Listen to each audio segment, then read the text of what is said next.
William Jacobs, The Rule of Three. Chapter 1. The long summer day was ending, and you could see twilight. There were only a few little schooners in the dark water of the small harbour. The master of the schooner Harebell came slowly to the harbour with his mate. When they stepped on the board of the schooner, the skipper stopped suddenly, turned to the mate, and closed his mouth with his hand, asking for silence. "What did I tell you?" guessed the mate. "Listen," said the other shortly. The mate listened. The sound of low men's voices, accompanied by women's laughter, came from the forecastle. "What's wrong?" asked the skipper's mate, surprisingly. "Do you remember what I said to them, Jack?" asked the captain. "I told them not to bring their women to the schooner. Do you know what I said I'd do, Jack, if they brought women on board again?" "You would eat them without salt," said Jack helpfully. "I'll do something worse than that. What do you think if I start the journey quietly and take the girls along with us?" "I think the crew will be very happy if you do this," said the mate. "Well, we'll see," answered the skipper. "Don't make any noise, Jack." With the help of his mate, the skipper started the journey with his uninvited visitors to his native town. A wind was blowing from the shore, and the schooner sailed silently away from the quay. The skipper went to the wheel. The young seamen came out onto the deck and saw the skipper. They were very surprised to see the captain on board. "Stand by there," cried the skipper when the others came on deck. "Shake them out."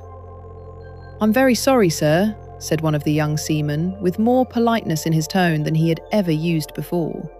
"But, sir—" "Stand by," said the skipper. "Hurry up," cried the mate. The men looked at each other helplessly, went to their posts, and started doing their duties on board.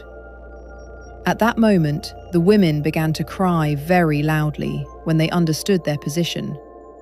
They ran onto the deck, trying to change it. "What?" shouted the skipper in a surprised voice. "What? Girls on board after all I told you? It can't be true. I'm dreaming." "Take us back," cried the women, ignoring the sarcasm. "Take us back, Captain." "No, I can't go back," said the skipper. "You will see how to disobey, girls." "We won't do it again," cried the women when the schooner came to the mouth of the harbour and they saw the dark sea. "I can't do it," answered the skipper joyfully. "It's against the law, sir," said Ephraim Biddle solemnly. "What? To take my own ship out?" cried the skipper. "I didn't know that the women were on board. I'm not going back." "It isn't fair to punish the women for us, sir," said George Scott. "Be quiet," shouted the skipper. "It's against the law," said Biddle again. "I know one case when a man was sent to prison for 7 years for the same thing." "It can't be true," laughed the skipper. "They are stowaways. I'll put them ashore at the first port, for example, at Plymouth." The women continued crying. "It will be better for you to go below, girls," said Biddle, who was the eldest member of the crew.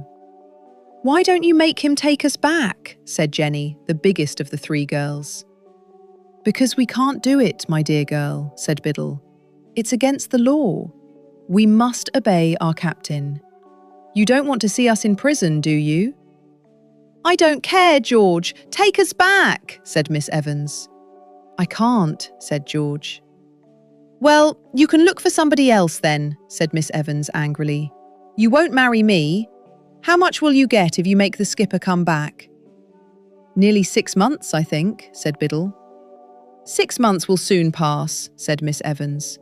"It will be a rest for you," said Miss Williams. The seamen did not agree with the women, and they said, "You can forget about us in the future, boys."